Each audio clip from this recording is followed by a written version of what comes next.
3:28. Diferencia entre el conocimiento de sí mismo y la humildad.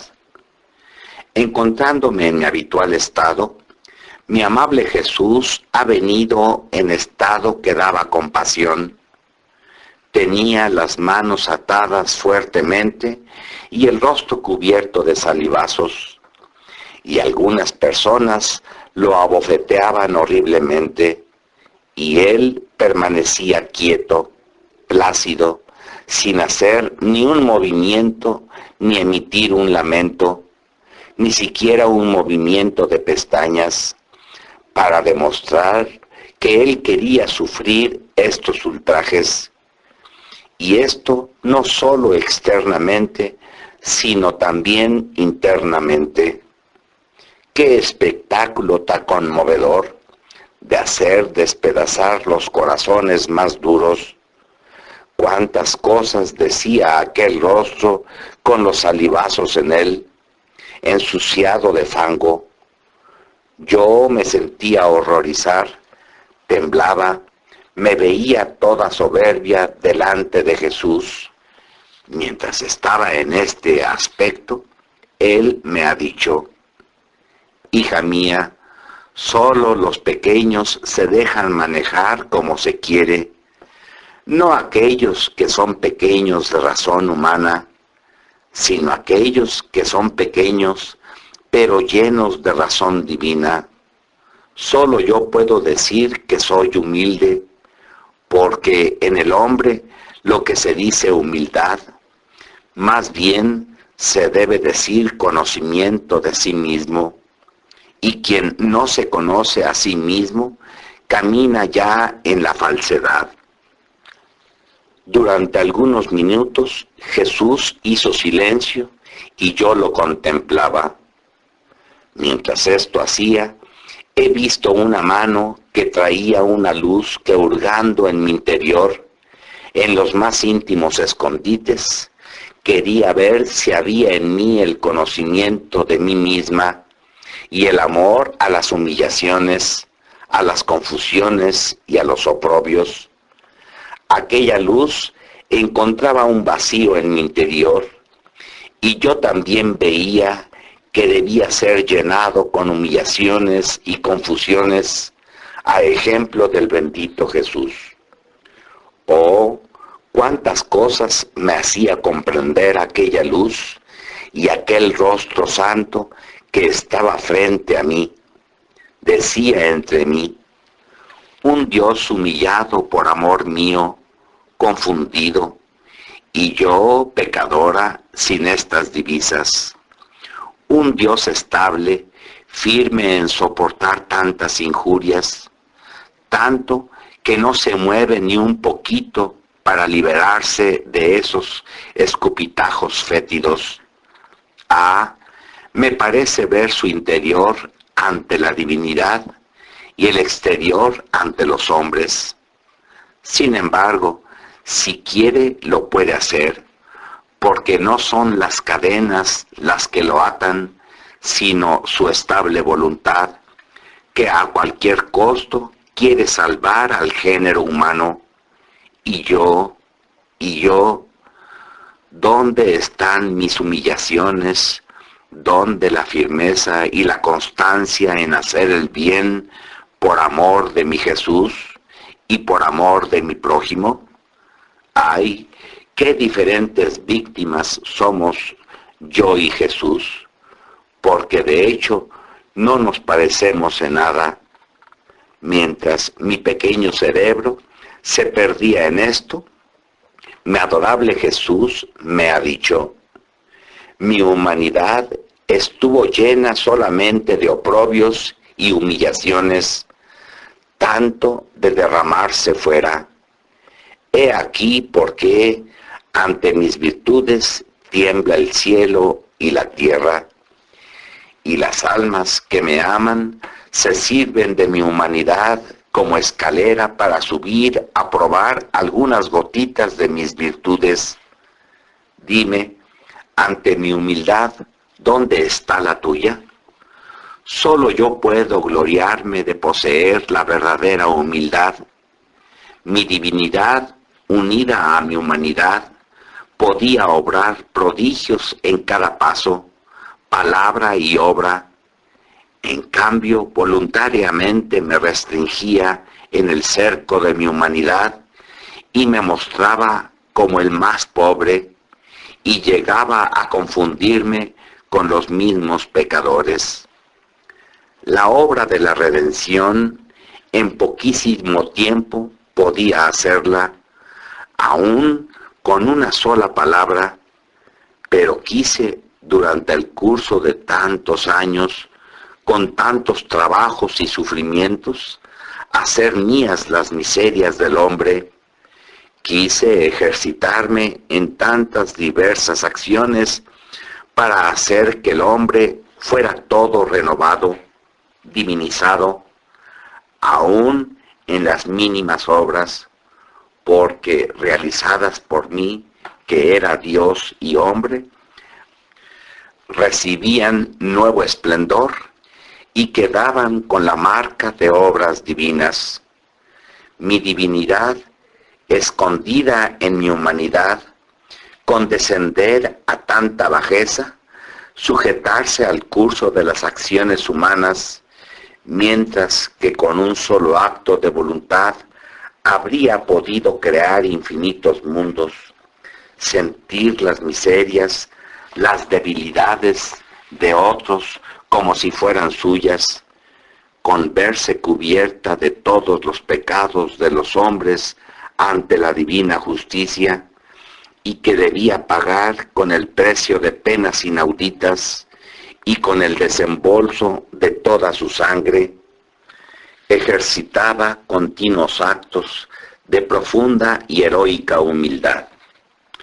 He aquí, oh hija mía, la diferencia grandísima de mi humildad con la humildad de las criaturas, que ante la mía apenas es una sombra, aún la de todos mis santos, porque la criatura es siempre criatura y no conoce cuánto pesa la culpa como la conozco yo, aunque sean almas heroicas que a mi ejemplo se han ofrecido a sufrir las penas de otros, pero éstas no son diferentes de aquellas de las otras criaturas, no son cosas nuevas para ellas, porque están formadas del mismo barro.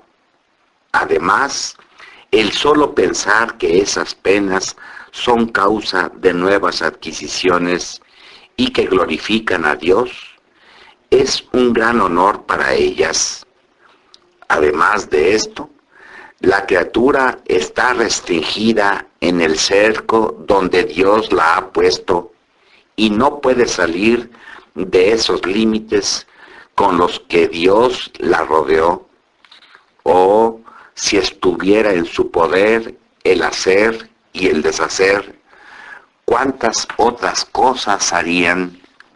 Cada uno llegaría a las estrellas, pero mi humanidad divinizada no tenía límites, sino que voluntariamente se restringía en sí misma, y esto era un entretejer todas mis obras de heroica humildad.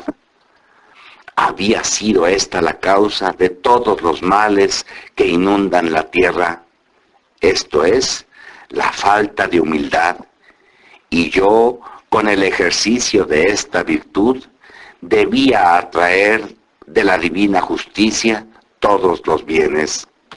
Ah, sí, no parten de mi trono certificados de gracias, sino por medio de la humildad. Ningún billete puede ser recibido por mí si no contiene la firma de la humildad. Ninguna oración escuchan mis oídos y mueve a compasión mi corazón si no está perfumada con el aroma de la humildad. Si la criatura no llega a destruir el germen de honor, de estima, y esto se destruye con llegar a amar el ser despreciada, humillada y confundida, sentirá un entrelazamiento de espinas alrededor de su corazón, advertirá un vacío en su corazón que le dará siempre fastidio y la volverá muy desemejante de mi santísima humanidad. Y si no llega a amar las humillaciones, a lo más podrá conocerse un poco a sí misma, pero no resplandecerá ante mí, vestida por la bella y agradable vestidura de la humildad.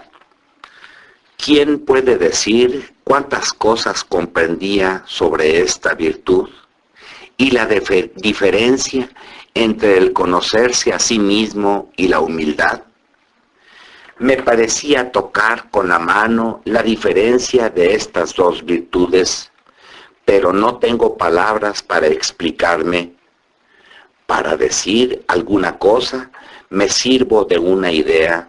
Por ejemplo, un pobre dice que es pobre, y aún a personas que no lo conocen y que tal vez pueden creer que posee alguna cosa, él les manifiesta con franqueza su pobreza.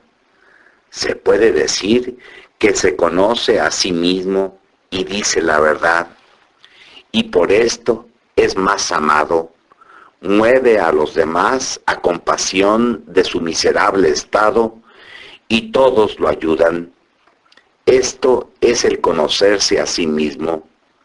Si después aquel pobre, avergonzándose de manifestar su pobreza, se jactara de que él es rico, mientras que todos saben que no tiene ni siquiera vestidos para cubrirse y que se muere de hambre, ¿qué sucedería? Todos lo desprecian, nadie lo ayuda y llega a ser sujeto de burla y de ridiculez a cualquiera que lo conoce, y el miserable, yendo de mal en peor, termina con perecer. Tal es la soberbia ante Dios y aún ante los hombres, y he aquí que quien no se conoce a sí mismo ya está fuera de la verdad y se precipita por el camino de la falsedad. Ahora, la diferencia con la humildad. Si bien me parece que son dos hermanas nacidas en un mismo parto y que jamás se puede ser humilde si no se conoce a sí mismo, es por ejemplo un rico que despojándose por amor a las humillaciones de sus nobles vestiduras, se cubre con miserables harapos, vive desconocido, a nadie manifiesta quién es él, se confunde con los más pobres, vive con los pobres como si fuera igual que ellos, hace de los desprecios y confusiones sus delicias, y esta es la bella hermana del conocimiento de sí mismo. Esto es la humildad. Ah, sí, la humildad llama a la gracia.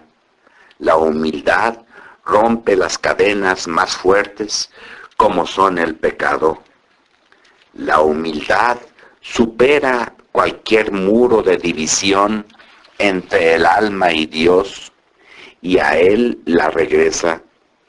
La humildad es la pequeña planta, pero siempre verde y florida, no sujeta a ser roída por los gusanos, ni los vientos, ni las granizadas, ni el calor podrán hacerle daño, ni marchitarla mínimamente. La humildad, si bien es la más pequeña planta, siempre saca ramas altísimas que penetran hasta en el cielo y se entrelazan en torno al corazón de nuestro Señor.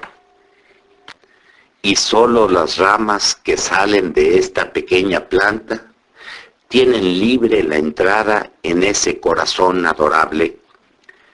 La humildad es el ancla de la paz en las tempestades de las olas del mar de esta vida. La humildad es sal que condimenta todas las virtudes y preserva al alma de la corrupción del pecado. La humildad es la hierba que brota en el camino pisado por los caminantes, que mientras es pisoteada desaparece, pero enseguida se ve surgir de nuevo más bella que antes. La humildad es como injerto noble que ennoblece a la planta silvestre. La humildad es el ocaso de la culpa. La humildad es la recién nacida de la gracia. La humildad es como luna que nos guía en las tinieblas de la noche de esta vida. La humildad es como aquel avaro negociante que sabe negociar bien sus riquezas. No despilfarra ni siquiera un centavo de la gracia que le viene dada. La humildad es la llave de la puerta del cielo, así que ninguno puede entrar en él si no tiene bien custodiada esta llave. Finalmente, de otra manera, no terminaría nunca y me alargaría demasiado. La humildad es la sonrisa de Dios y de todo el empíreo, y el llanto de todo el infierno.